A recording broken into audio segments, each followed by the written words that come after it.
សួស្តីនិងសូមជម្រាបសួរពុកម៉ែបងប្អូនអ៊ំពូមីងទាំងអស់គ្នាថ្ងៃនេះនាងខ្ញុំធ្វើដំណើរកម្សាន្តមកលេងកោះស្ដេចដូច្នេះហើយនៅពេលល្ងាចនាងខ្ញុំក៏ដើរកម្សាន្តតាមមាត់ឆ្នេរនាងខ្ញុំបានប្រទះជាមួយនឹងដើមភ្លូនេះគឺជាប្រភេទដើមភ្លូធំបើតាមវចនានុក្រមរបស់សម្ដេចសង្ឃជួនណាតភ្លូជារុក្ខជាតិព្រៃមួយប្រភេទស្លឹកមានមមីសក្រើមផ្លែសន្តានមូលមានត្របកជាស្រទាប់ជុំវិញបណ្ដូលមានរសជាតិជូរបរិភោគបានភ្លូមានពីរប្រភេទមានភ្លូធំភ្លូបាតមានពាក្យបណ្ដៅលែងថាមួយត្របក3មួយត្របក4បកភ្លេចខ្លួនដល់ដំណប់ខាងក្នុង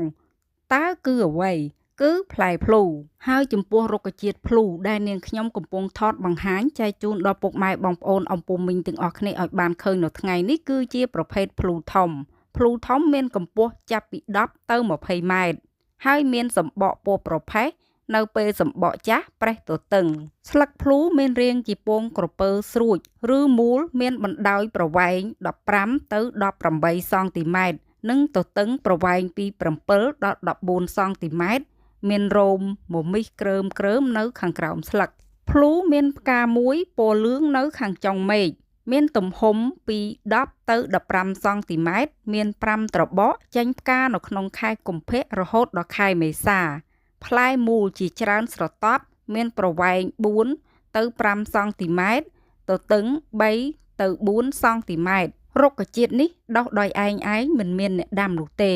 យើងច្រើនឃើញនៅតាមព្រៃភ្នំខ្ពង់រាបជាដើមរុក្ខជាតិនេះក៏មានគ្រូខាងឱសថបុរាណខ្មែរយើងជាច្រើនតែងតែយកវាដើម្បីប្រើប្រាស់ធ្វើជាឱសថព្យាបាលរោគបានច្រើនមុខផងដែរចំពោះផ្នែកប្រើប្រាស់យើងយកផ្លែនិងសម្បកដើម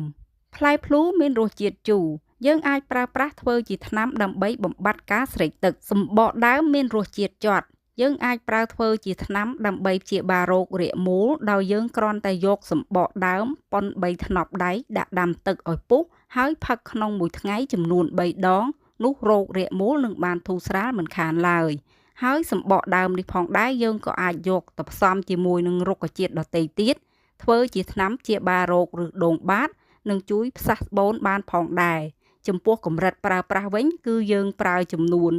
15ទៅ30ក្រាមដើម្បីដាក់ដាំទឹកផឹកក្នុងមួយថ្ងៃហើយចំពោះវីដេអូនេះក៏បានមកដល់ទីបញ្ចប់ផងដែរតើពុកម៉ែបងប្អូនអ៊ំពូមីងទាំងអស់គ្នាយល់យ៉ាងណាដែរចំពោះរុក្ខជាតិមួយប្រភេទនេះនាងខ្ញុំក៏សូមអរគុណដល់ពុកម៉ែបងប្អូនអ៊ំពូមីងមាទាំងអស់គ្នាដែលខំតាមដានវីដេអូនេះតាំងពីដើមរហូតមកដល់ចប់ជាចុងក្រោយនាងខ្ញុំក៏សូមជូនពរឲ្យពុកម៉ែបងប្អូនអ៊ំពូមីងមាទាំងអស់គ្នាជួបតែសំណាងល្អនិងមានសុខភាពល្អចាំជួបនាងខ្ញុំនៅវីដេអូថ្មីនិងប្លែកបន្តទៀតសូមជម្រាបលា